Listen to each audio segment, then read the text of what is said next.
Tragédia em São Paulo. Assista o vídeo a seguir que eu comento logo em seguida.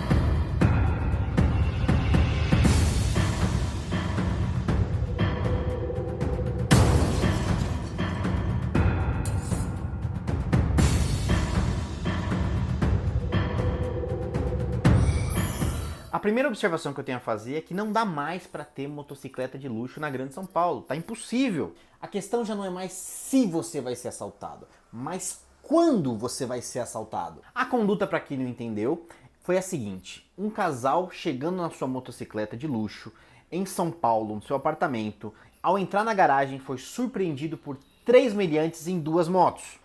Um policial militar que estava passando pela rua em trajes civis, provavelmente de folga, ao verificar aquela situação de nítido roubo, decide intervir. Nessa intervenção, acaba por matar 2 indivíduos e lesionar gravemente um terceiro roubador e acaba por matar, infelizmente, a vítima da motocicleta, o dono da motocicleta. Uma observação inicial é que não importa se morreu 2 ladrões, 5 ladrões, 10 ladrões, 100 ladrões. Se morreu uma vítima, a ação já teve falhas e infelizmente não valeu a pena. Pode estar 100-1 para a justiça. Nós perdemos esse 1, infelizmente nós temos que avaliar o que teve de errado. Passemos à análise da conduta do policial. Se um policial militar de folga age em razão da sua função, buscando intervir num roubo contra terceiro, nós conseguimos caracterizar esse fato em tese criminoso, sobre a égide do Código Penal Militar. Então, em tese, nós teríamos um crime militar, em tese, ou seja, nós podemos apurar via IPM ou um auto de prisão em flagrante por crime militar. É competência da Polícia Militar fazer essa investigação. No estado de São Paulo, nós temos uma portaria da Secretaria de Segurança Pública que autoriza a Polícia Civil, DHPP, a investigar também. Mas isso não tira a competência originária da Justiça Militar de apurar esse fato. Ciente da competência da Justiça Militar, então nós podemos olhar para o Código Penal Militar e ver o que ele fala a respeito. Analisando apenas as imagens, só o que nós temos são as imagens e a reportagem que saiu no G1, saiu na Globo, nós podemos chegar na seguinte conclusão: o policial está nitidamente abarcado pela legítima defesa de terceiros, quando nós nos referimos às mortes dos 2 roubadores e do outro que ficou lesionado gravemente. Então, nitidamente, nós temos uma legítima defesa. E quanto à morte, nitidamente provocada pelo policial, tem gente que vai falar: ah, doutor, o senhor não é perito. E nem eu falei, analisando apenas as imagens. Nitidamente você consegue ver certinho a linha de tiro do policial ao ver, né, ele baleou 2 indivíduos na entrada, nitidamente o que estava na moto, o outro que caiu de jaqueta vermelha logo próximo da motocicleta da vítima. A vítima, numa alta emoção, ainda de capacete, começa a agredir o indivíduo de jaqueta vermelha baleado, que está no chão. O policial, ao fatiar, vê aquela situação, acaba, num momento de descuido, confundindo a vítima com um dos roubadores, como se um dos roubadores estivesse agredindo a vítima no chão para tentar fugir ou qualquer algo do tipo. Após efetuar o disparo, que infelizmente foi fatal, o policial chega perto, vê que é a vítima e tenta até inclusive socorrê-la. Mas infelizmente foi tarde demais. Então não precisa ser perito em todos os casos para saber se pelas imagens nitidamente é aquilo, a não ser que munição de ré.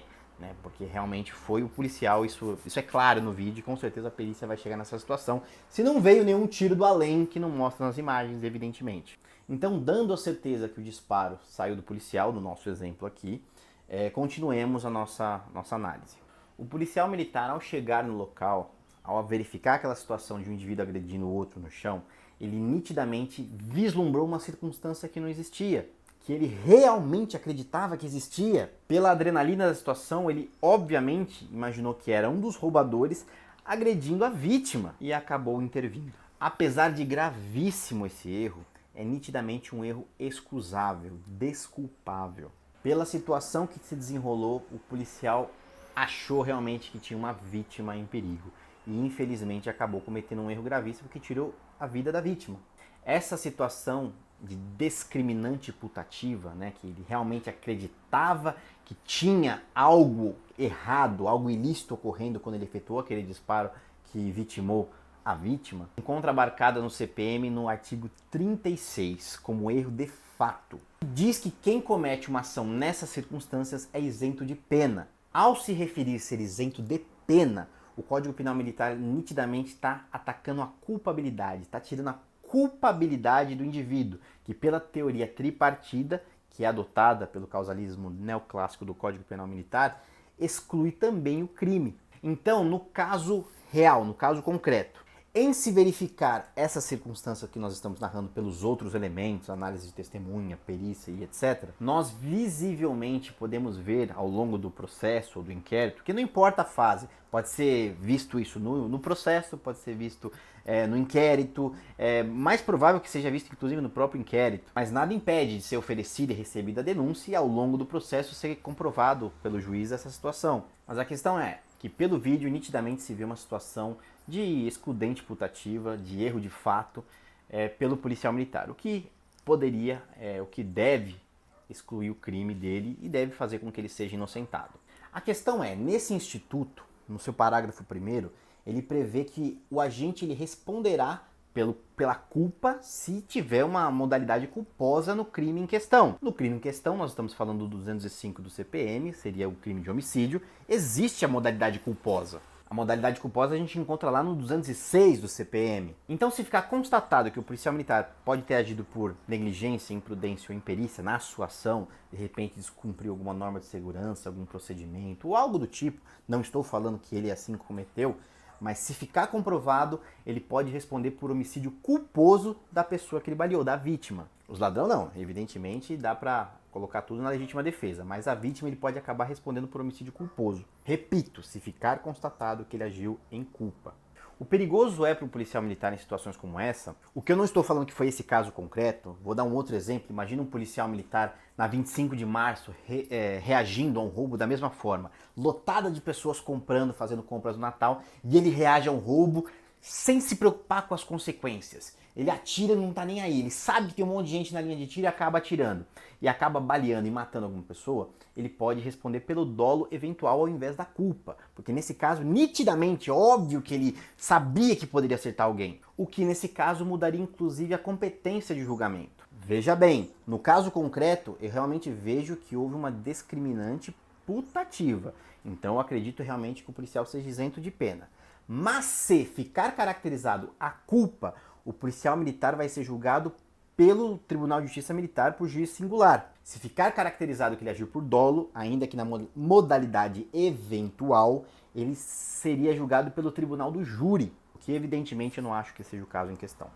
O pior dessa situação é, você que me assiste, você acha que o policial militar poderia ou não ter sido mais cauteloso? Porque a pior das penas que pode ter para uma pessoa é aquela pena que fica na nossa consciência. Pelo resto da vida, o policial pode imaginar que ele tirou a vida de um pai de família, de um irmão de alguém, do filho de alguém, do neto de alguém, do avô de alguém. E essa pena é eterna. Eu sei que é difícil falar, nós não estávamos lá, a gente não sabe como nós agiríamos naquela situação, no caso concreto. Adrenalina, muita coisa para pensar e tudo mais, como nós faríamos? Mas reparem que quando o policial chegou, ele simplesmente parou a moto no meio da rua e começou a efetuar os disparos. Novamente, não estou dizendo que ele está fazendo errado, só quero trazer um questionamento, uma reflexão para vocês. Uma ação e reação. Chegou, viu, sacou, começou a atirar. Eu tive um instrutor fantástico, um oficial, que foi inclusive comandante de pelotão, comandante de companhia de rota, que ele falava que em qualquer situação Zulu que você chegasse, em qualquer ocorrência que fosse, você, evidentemente, abrigado, evidentemente a primeira coisa que você vai pensar em se abrigar, você contaria 1001, 1002, 1003, 1004, 1005. Mas como eu vou fazer isso, doutor, no meio do calor do momento?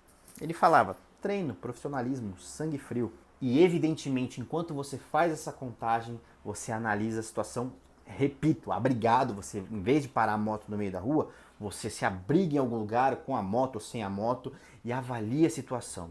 E esses 5 segundos são cruciais para você ver quem é vítima, quem é ladrão, se tem algum outro ladrão na retaguarda. Você imagina o policial começa a efetuar disparos e tem um quarto ladrão atrás de uma árvore atrás dele. Você consegue verificar tudo e você sabe como agir. e a chance de dar merda por sua responsabilidade, que eu não estou falando que foi a do policial, é grande. Mas sendo legítima defesa putativa ou não, sendo crime ou não, a questão é que o disparo que lesionou, que matou a vítima, veio do policial. Isso vai pesar na consciência dele. A intenção é fazer uma reflexão para que evite-se casos como esses. Ah, doutor, para fazer isso é melhor deixar roubar, deixar embora. Eu tenho certeza que a viúva que ficou, que viu o marido ser morto, preferiria isso. Doutor, você tá falando pra gente deixar o ladrão embora? Eu não disse isso, mas eu disse pra você tentar agir o máximo possível com técnica, com profissionalismo, com sangue frio, para que situações como essa não aconteçam. Porque sim, é melhor você deixar o ladrão embora do que a vítima morrer. Concorda comigo ou não? De repente o policial poderia ter agido de uma forma diferente. Repito, não estou dizendo que ele fez errado, mas de repente ele poderia, ao invés de parar no meio da rua, ele poderia ter parado atrás de um carro e avaliado a situação. Anotar as placas dos veículos, das duas motocicletas. Ah, tá sem placa. As características, a direção tomada. Ou simplesmente, contando até 5, ao verificar que os ladrões se separaram das vítimas, começar a efetuar os disparos após o distanciamento. Ou apenas tomar uma postura em que a sua linha de tiro não vai coincidir onde estão as vítimas. Algo do gênero. São elucubrações que são fáceis de fazer depois do caso concreto, principalmente quando nós não estamos na situação. Eu sei disso, mas eu fui policial militar por mais de década. Então eu sei, afirmo e reafirmo. São medidas difíceis, mas por mais impossíveis ou difíceis que pareçam, se treinadas, se praticadas, se profissionalizadas, se incutidas, internalizadas no seu subconsciente, podem fazer toda a diferença na sua vida, da sua família, da sua consciência e na vida de terceiros.